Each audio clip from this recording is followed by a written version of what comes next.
집회가 완전히 달라진 것 같습니다. 자, 지금 우리가 부정선거 규탄에 지금 매여 있습니다. 이건 뭐 꼼짝 빼도 박도 할 수 없는 모든 부정 사례가 다 드러났는데도 그렇습니다. 미통당 꼼짝도 하지 않고 있습니다. 차라리 침묵을 지키고 있으면 좋은데, 자, 이준석이, 하태경이, 뭐 김세연이 이런 자들이 나서서 오히려 민경욱 의원을 비난을 하고 무슨 환상 속에서 살고 있다는 등 오히려 민주당, 지금 입 다물고 있는 민주당의 이중대 노릇이 아니라 민주당 대변인 노릇을 하고 있는 이 현실을 여러분 우리가 어떻게 받아들여야 되겠습니까?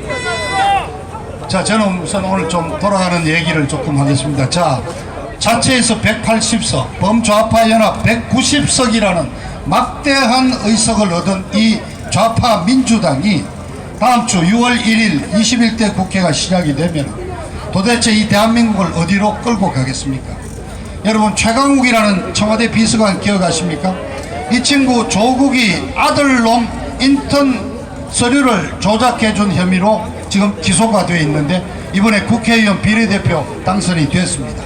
당선이 되자마자 이 친구가 한 첫 번째 말이 윤석열 검찰을 비난을 하면서 이제 세상이 바뀌었다는 것을 한번 보여주겠다고 분명히 얘기했습니다. 그렇습니다. 자, 190석을 차지한 이 좌빨 연합은 이제 세상을 바꿀 겁니다. 근데 어떻게 바꾸겠습니까? 한마디로 말해서 뒤집어 엎기 쇼를 이제 벌이게 되었습니다. 우선 역사를 뒤집어 엎고 진실을 뒤집어 엎고 체대를 아예 뒤집어 엎는 일을 하고 있습니다. 제가 아주 우려스러운 최근의 일 세 가지를 말씀을 드리겠습니다. 자, 첫 번째, 한명숙 총리를 기억하십니까? 한명숙. 노무현 임기 후반에 2년 동안 총리를 지낸 한명숙이가 총리 재적 시절에 건설업자로부터 돈을 9억이 넘는 뇌물을 받은 것으로 2010년에 기소가 됐는데 재판을 엄청 끌었습니다. 5년이나 끌어가지고 결국 15년에 대법원에서 징역 2년에 추징금 8억 8천만 원을 선고를 받고 2년 동안 징역 살고 나왔습니다. 그런데 갑자기 지금 민주당 원내대표인 김태년이가 며칠 전에 한명숙 총리 내용을 들여다봤더니 검찰의 아주 강압적인 수사로 조작된 내용이기 때문에 그냥 둘 수 없다. 이걸 뒤집어야 된다는 겁니다.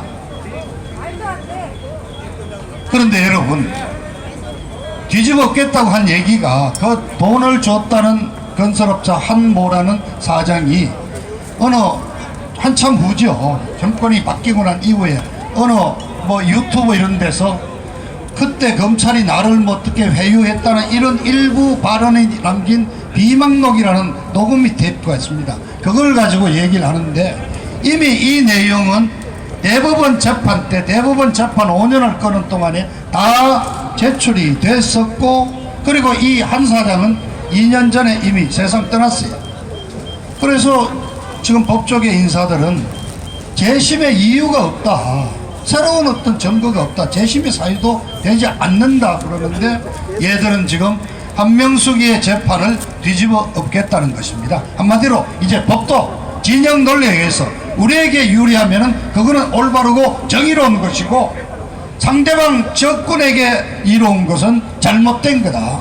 사법부를 완전히 장악하겠다는 그런 얘기를 합니다. 자, 그런데 여러분, 왜 한명숙에 대해서 이렇게 애들이 집착을 할까요? 내용을 알고 가셔야죠. 한명숙이 남편이 있습니다. 박성준이라고 성공회대학 교수인데 이분보다는 신영복이를 알아야 됩니다. 문재인이가 가장 존경하는 사람이 누구? 신영복이라고 그랬죠. 신영복이가 김일성의 직접 진행을 받아서 남로당 이후에 처음으로 공산 비밀정당 통역당을 만들었습니다. 그 사건으로 많은 사람이 돼서 사형도 당하고 했는데 신영복이는 20년을 살았죠. 근데 이 박성준이도 신영복이와 같이 당시 서울상대를 다니다가 신영복이한테 포섭이 돼서 통역당 사건으로 15년을 살고 나왔습니다. 그래서 신영복이가 죽고 난 지금 통역당 사건 관련자로서 가장 나이가 많은 사람입니다. 다른 말로 하면은 쉽게 말해서 대한민국의 좌익활동 빨갱이 서열로 1위라고 다들 이렇게 여러 사람들이 지목하고 있습니다.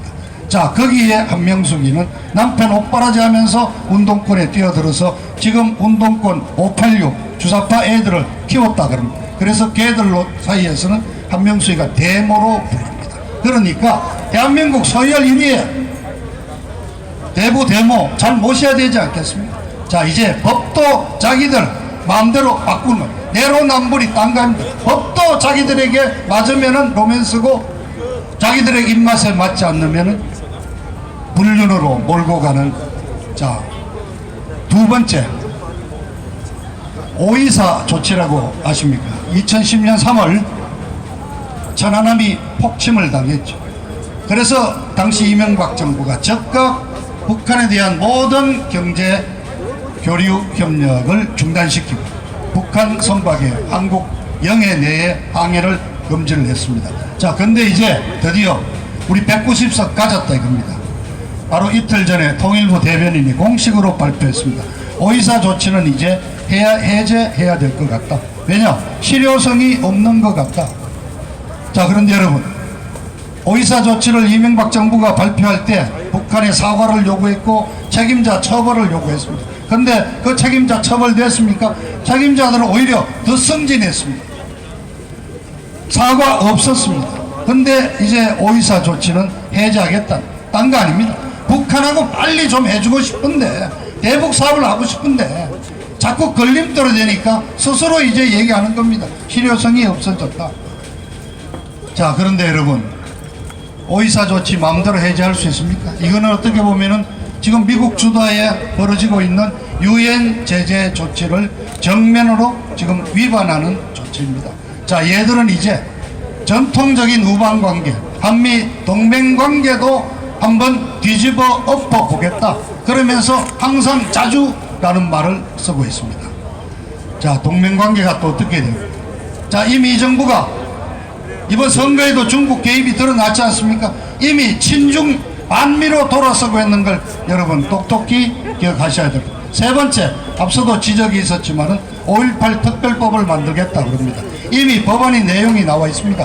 발의 의원도 정해져 있는데 내용은 이렇습니다. 그들의 말을 빌려서 5.18을 부인하거나 비난하거나 비방하거나 왜곡하거나 허위 사실을 유포하는 경우 징역 7년 이하, 벌금 7천만 원 이하를 매기도록 되어 있습니다. 자, 그러면 이제 앞으로 이 연단에서도 어떻게 광주 순창 주변에 있는 40여 개 무기고를 4시간 만에 탈취를 해가지고 5,000장이 넘는 카빈총 10만 알이 넘는 총알을 확보했느냐 이런 얘기 하면 이제 그냥 징역 7년까지 이제 처한다는 겁니다.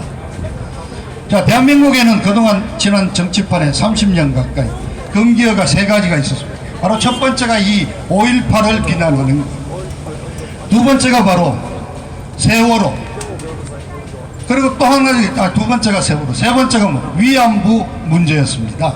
근데 위안부 여러분 지금 어떻게 된지 아시죠? 그 위안부 할머니들 갖고 이른바 정대현하고 정의연행 하는 얘들이 그냥 그 할머니들 앞세워가지고 앵벌이 해가지고 돈 벌어서 다 챙겨 먹었지 않습니까?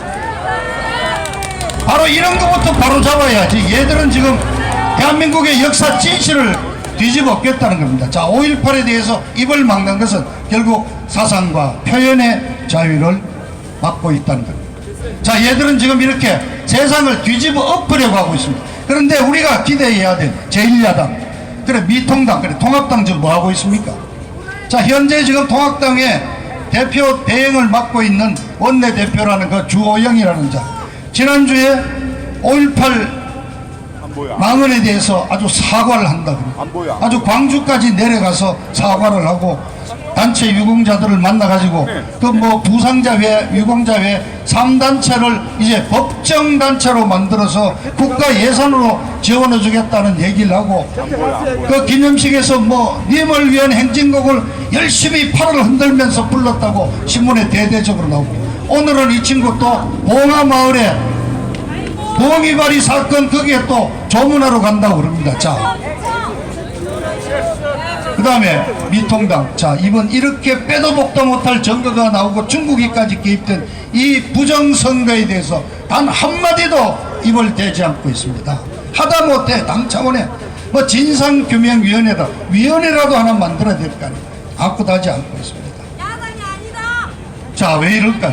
그건 야당이 아니죠. 자, 그 다음에 그저께 처음으로 당선자들이 워크숍을 열었습니다. 근데 이 자리에서 드디어 나올 얘기들이 다 나왔습니다. 이제 반공 얘기 그만해야 된다. 안보 얘기 그만해야 된다. 심지어 경제정책에서도 성장이라는 말을 이제는 빼고 성장보다는 분배에 돌아가야 된다. 그리고 중요한 말이 나왔죠. 이제 극우 우익 세력과는 관계를 단절하겠다고 분명히 얘기했습니다. 그리고 지금 자, 김종인이 여야를 왔다 갔다 하면서 비례대표만 6번을 해먹은 그 김종인이 팔순 노인네를 좀 데려다가 내년 3월까지 비대위원장을 맡긴다고 돼 있는데, 김종인이가 뭐라고 그랬습니까? MB 정권 5년, 박근혜 정권 4년 우리는 다 잊어버리겠다 그랬습니다. 자, 이러고 이게 야당입니까? 이게 보수 정당이 맞습니까? 우리는 어떻게 해야 됩니까?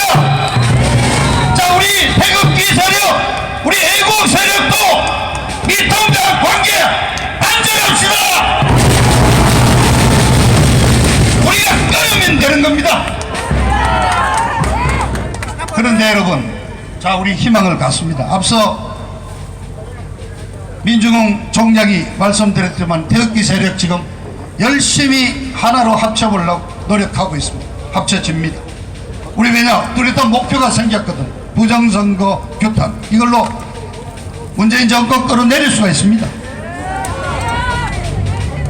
그런데 영욱이 나왔잖아요. 민경욱이 같은 이런 사람, 자명진이 같은 친구들, 이런 친구들을 모시고 우리가 바깥에서 이 아스팔트 바닥에서 애국 우파 정당을 만들 수 있겠다는 희망을 저는 가져본다. 그런 말씀 드리면서 오늘 끝을 내겠습니다. 감사합니다.